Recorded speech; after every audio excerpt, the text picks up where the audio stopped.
Kwa hiyo Kwaresima ni kipindi cha siku 40 za kumtafuta Mungu kupitia matendo mema, lakini kupitia kufunga, kupitia toba ya kweli ambayo inabidi itoke ndani ya mioyo yetu. Na katika kipindi hiki yako mambo mengi ambayo tunapaswa kufanya.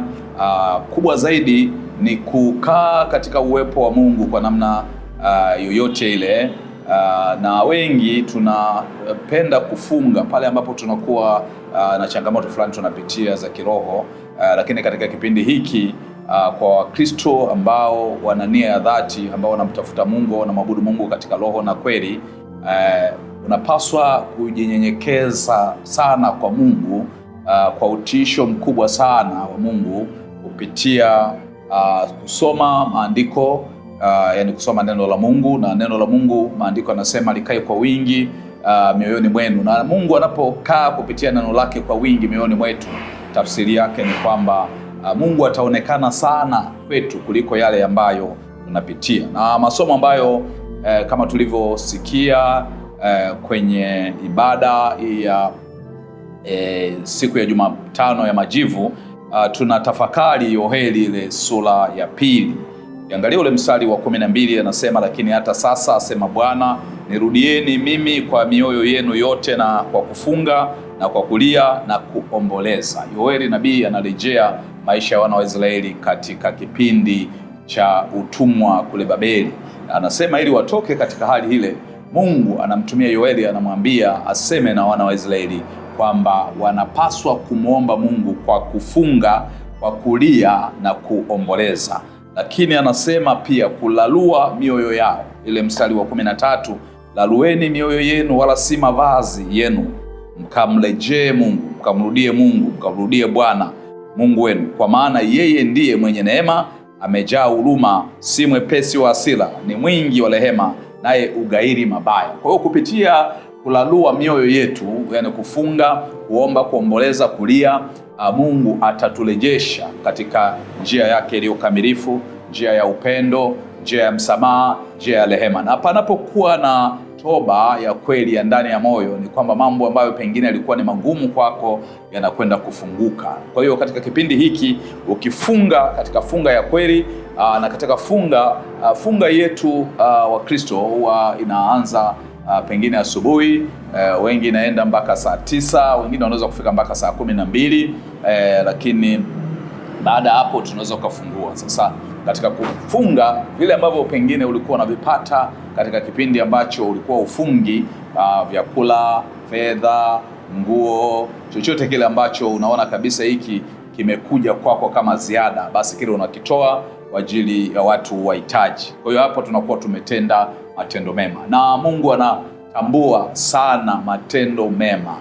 Tunapofanya matendo mema, manake tunatekeleza jukumu la Mungu hapa duniani. Tunatekeleza ujio wa Yesu Kristo hapa duniani. Yesu alikufa msalabani kama sehemu ya matendo yake mema kupata kutuokoa sisi.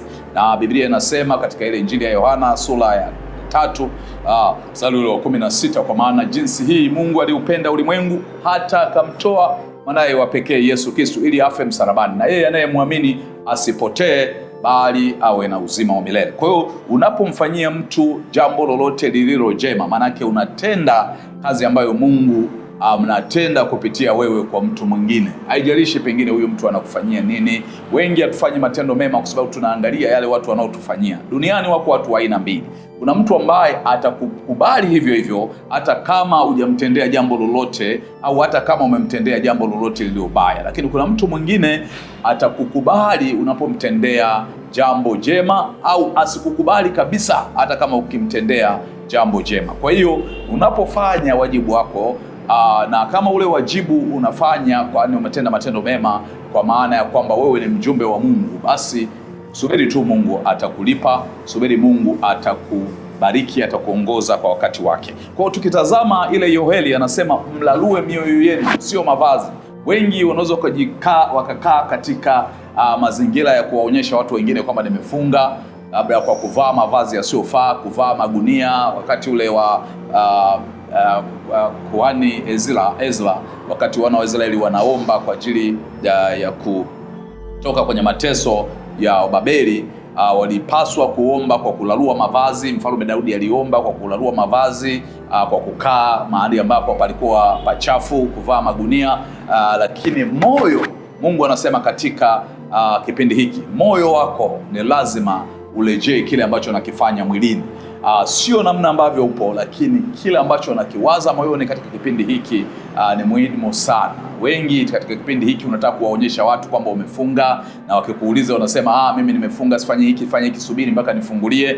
Lakini Mungu sivyo hivyo aishivyo. Yeye anataka mioyo yetu imwelekee yeye, na mioyo yetu iendelee kumtukuza yeye. Kusoma ile Yoeli 2 ile sura ya 2 mstari ule wa 18 mpaka wa 20, anasema hapo ndipo Bwana atakapoona wivu kwa ajili ya nchi yake, atawahurumia watu wake. Bwana atajibu akawaambia watu wake, tazameni, nitawaletea nafaka na divai na mafuta, nanyi mtashiba kwa vitu hivi vyote, wala sitawafanya tena kuwa aibu katika mataifa. Lakini jeshi litatoka kaskazini, nitaliondolea mbali, nanyi na nitalifukuza mpaka wa nchi ukame ukiwa. Sehemu yake iliyo mbele itaingia katika bahari ya mashariki, na sehemu yake iliyo nyuma itaingia katika bahari ya magharibi, na uvundo wake utapanda juu, harufu yake mbaya itapanda juu, kwa sababu ametenda mambo makubwa. Katika kipindi hiki cha kufunga, utamani kuona yale ambayo Mungu ulitamani ayafanye kwenye maisha yako yanatokea.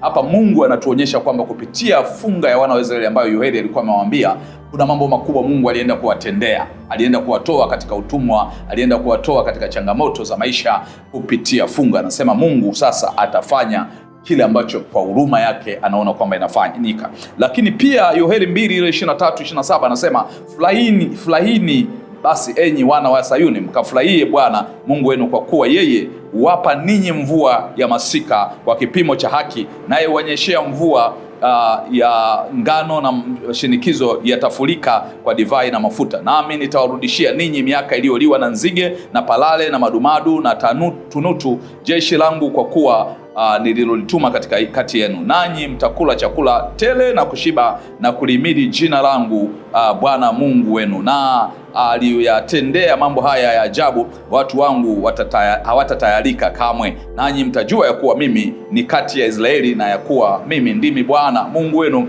wala hakuna mwingine, na watu wangu hawatatayarika kwa kamwe. Hii anawaambia Mungu kupitia funga, kupitia kunyenyekeza, kupitia kutenda matendo mema. Mungu anaturudia, Mungu anatuhurumia. Mungu akituhurumia, kuna mambo mengi yanaenda kutokea kwenye maisha yetu katika jina la Yesu. Kwa hiyo kipindi hiki cha kufunga, hebu elekeza macho yako kwa Mungu. Usielekeze macho kwa yale ambayo unapitia, usielekeze kwa wanadamu, usielekeze ili watu wakuone namna gani, lakini moyo na macho yako ya kiroho yamtazame Mungu sana, na ndivyo ambavyo utaenda kuyapokea yale ambayo unayatamani. Lakini pia katika toba, kupitia kipindi hiki cha kufunga, toba ya kweli inatokana na kuacha dhambi.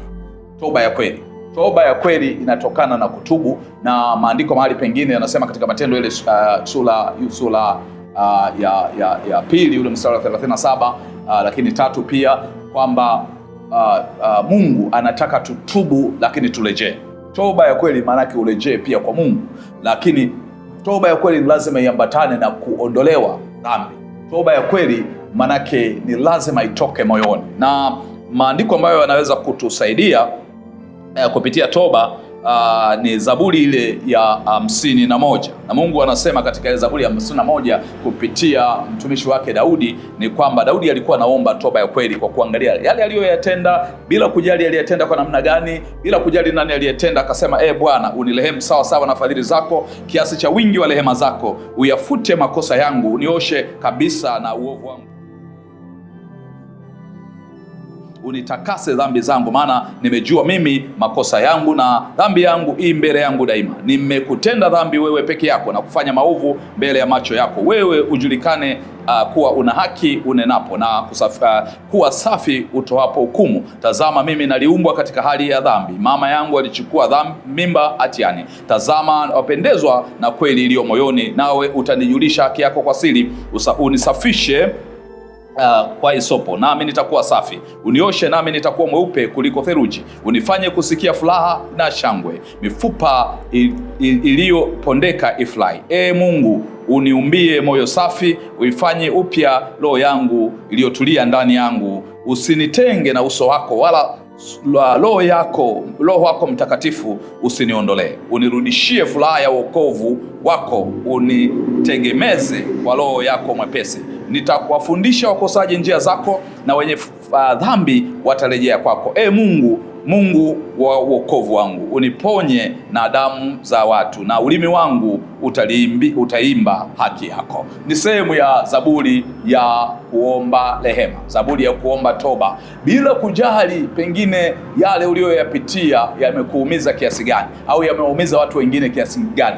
Mtazame Mungu katika kuomba toba, omba msamaha, omba rehema, omba utakaso kila wakati, kila siku. Katika kipindi hiki cha siku 40, omba toba, omba rehema, omba toba, omba rehema. Weka mpango wako vizuri wa maombi, lakini pia omba utakaso. Kuna dhambi ambazo nyingine zimekurudisha nyuma mahali pako pa kazi, zimekurudisha nyuma kwenye familia yako, kwenye ndoa, kwenye biashara, zimekufanya wakati mwingine ukose amani, ukose raha, ukose kumwabudu Mungu katika roho na kweli. Lakini unapokuja mbele za Mungu kwa toba na msamaha wa kweli, ukiomba, sio kuangalia yale ambayo pengine unadhani kwamba watu wataniangaliaje, lakini muangalie Mungu, kwamba Mungu anaweza kwenda kukufutia kila aina ya dhambi. Mungu anatuhesabia haki katika kuomba toba na msamaha wa kweli. Lakini katika ile Wakorintho wa pili, ile sura ya 5, ule mstari wa 20 mpaka 21